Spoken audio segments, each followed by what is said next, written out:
So a couple years ago, I did a Solo Stove versus Breeo comparison video, and it got 100,000 views. And I was just doing it for fun. It was a single take, no editing. So I'm doing it again here because I enjoyed answering the questions.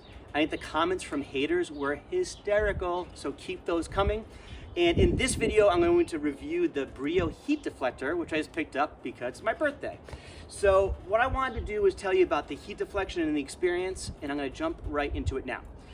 One quick note though, I did do an unboxing video, which I'll link to above, and all I'll say about that is just like everything Breeo makes, it's super solid, it feels indestructible, and it's thick steel, so super high quality, period. So before I put the deflector on, and that was about 15 minutes ago, before I put it on, I was feeling where I got heat from, and I'd already done about 3 bundles of wood. And generally speaking, I'd get heat about here, about 8, 10, 12 inches away. And if you've done a Breeo fire at night, that's what you expect, right? Your toes stay warm, your shins stay warm.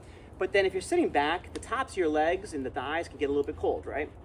So what I'm feeling now with the heat deflector on is the heat kind of, it radiates all the way back here now. It's still warm back here, which is quite frankly more than I expected.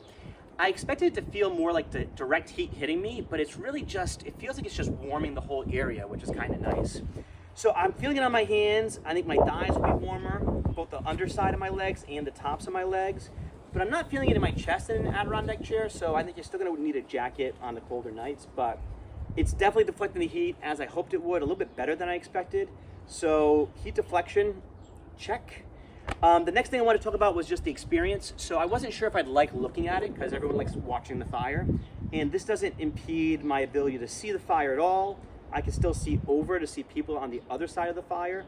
So, you know, it doesn't, no negative impact on the experience whatsoever. So what else did I want to talk about? The other thing I wanted to mention was I tried it at a couple different heights when I first put it on. I put it on at 6 inches, I put it on 12 inches, and I actually liked it better at 12.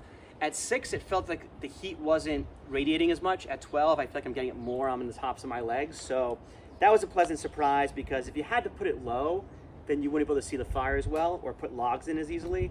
And I don't see any need to put it low. I feel like right here is going to be perfect.